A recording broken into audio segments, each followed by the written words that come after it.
pressure does that put on you and the rest of the team to kind of fortify yourself? Oh yeah, I mean, well, the pressure's inherent every day. So I think we're in a really good situation because, particularly of the flexibility that AVT provides us. You know, we don't have any decision on exactly where he's going to line up, but his ability to play 4 different spots and play 4 different spots well gives us a lot of flexibility moving forward. Our roster building, O-line building. You know, but the one thing we're going to do this year, we're not going to move AVT around. We're going to have a spot for him and leave him there for this season. AVT's in a great place. Yeah, his rehab's going outstanding. He's in a great place. You are, though, Joe, with making one now, no matter where AVT plays, you're looking for now 3 new starting offensive linemen. In all likelihood, what gives you the confidence you guys are going to be able to do that in 1 off season? That's a lot of pieces. Yeah, it's a lot of pieces, but at the same time, we just had some unbelievable meetings with our coaching staff, free agent meetings, and so we feel like, particularly, and look, there's 3 different avenues that we can do this, right? Trade, free agency, and draft, and so going through where we are, the flexibility, going through the meetings that we just went through, the flexibility, AVT, feel like there's some guys that can come in and be the right type of fit for us in terms of the intelligence, toughness, reliability. There's some good candidates out there that can come in and help us. You guys made a decision on the line just for the draft, right? No, that's a bridge we're going to cross after the draft. Joe, where do you think stand with Bryce Huff right now? So those conversations are going to pick up as we get going here.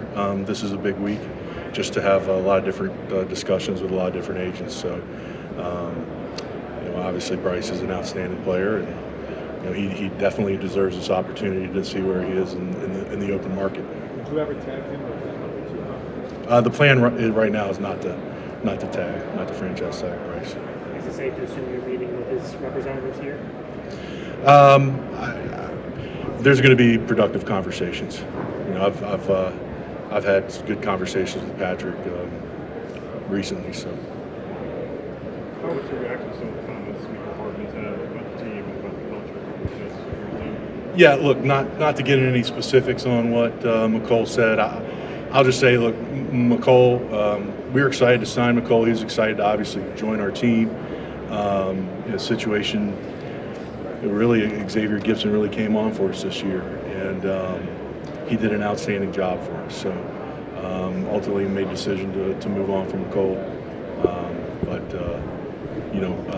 Our process of adding Mecole, he was excited to be here, and it just didn't work out. And a lot of that has to do with Xavier. Mecole said on that podcast, he spoke to Holmes and Beach before you guys trade. He said, "Come again." Something like that. Would you guys ask the NFL to investigate where those came from? Look, I'll just say those are comments that definitely resonated with us. Hey, Joe. Rex and Chad. Rex left, and Chad's going to the Chargers. Could you just talk a little bit about their departure, working with those guys, and then also finally filling? Yeah, look, Rex is outstanding, and just the discussion with him is that there's going to be opportunities for him moving forward to explore those opportunities, and I'm going to do everything I can to help him reach those opportunities.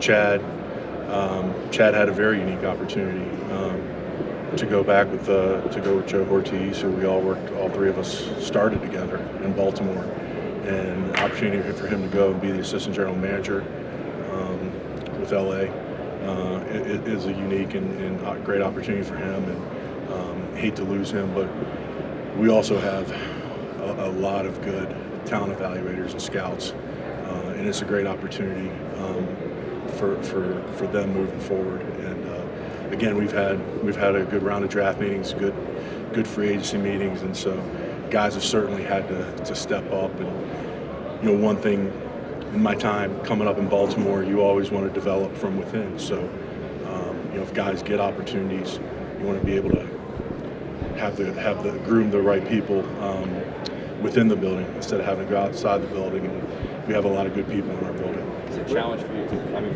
it's an important off season for you guys to lose two people that were so important to you before free agency and the draft. Well, yeah, certainly less than ideal to lose two guys like that. But again, I go back to the guys that we do have, and the experience that we do have.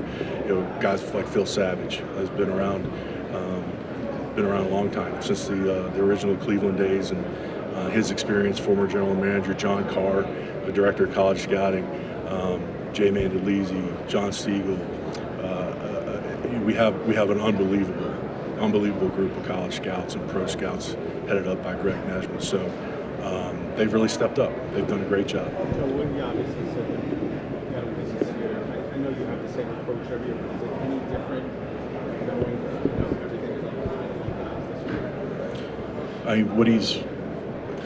year? I mirror the frustration that Woody has, and Woody and I talk every day, just about every day. And so we're certainly on the same page. And again,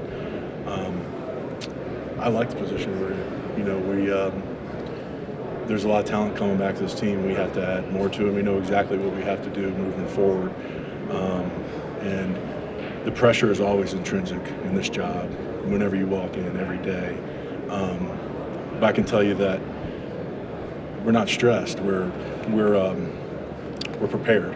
We're prepared to answer the bell here with the decisions that have to be made moving forward. And so, and that a lot of that has to do with the meetings that we had after the last time I talked to you guys, and I feel really good about all of us, the personnel staff and coaching staff, analytics, everybody being on the same page.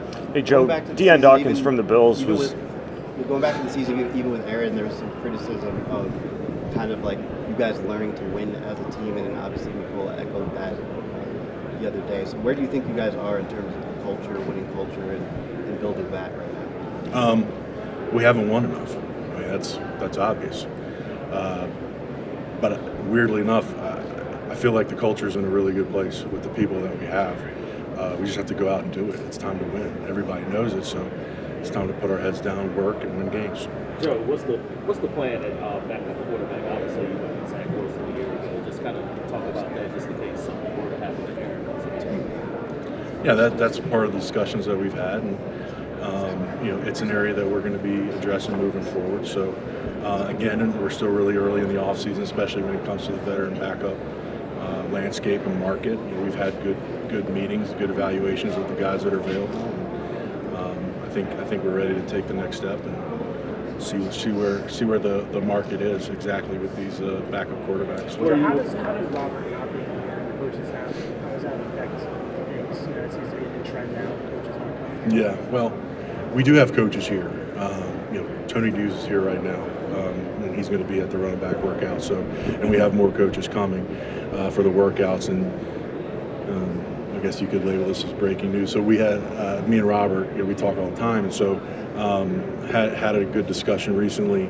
And there's some good meetings coming up, some good opportunities coming up. So he's gonna be here Saturday.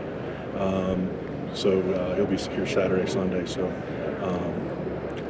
It was just a good conversation that we had, and we both thought it was a good opportunity to meet with some people and kind of explore that landscape that I was talking about. Yeah, where you at in terms of possibly moving Zach Wilson? Well, I've had good conversation with his agent Brian Ariel. Where we are exactly, we've given them permission to talk to other teams about a trade. I'm going to circle back with Brian at some point. Either this week or next week, just to see how those conversations go. But other than that, there's nothing else to report. What's that difference with Roberts? I mean, he's always been pretty adamant about maybe not necessary that he comes here, he doesn't have to come here. So what changed? Because now he is. No, it's just a good conversation we had the other day, and after we had a couple meetings lined up and a couple interesting situations could present themselves, so decided to come out for a couple days.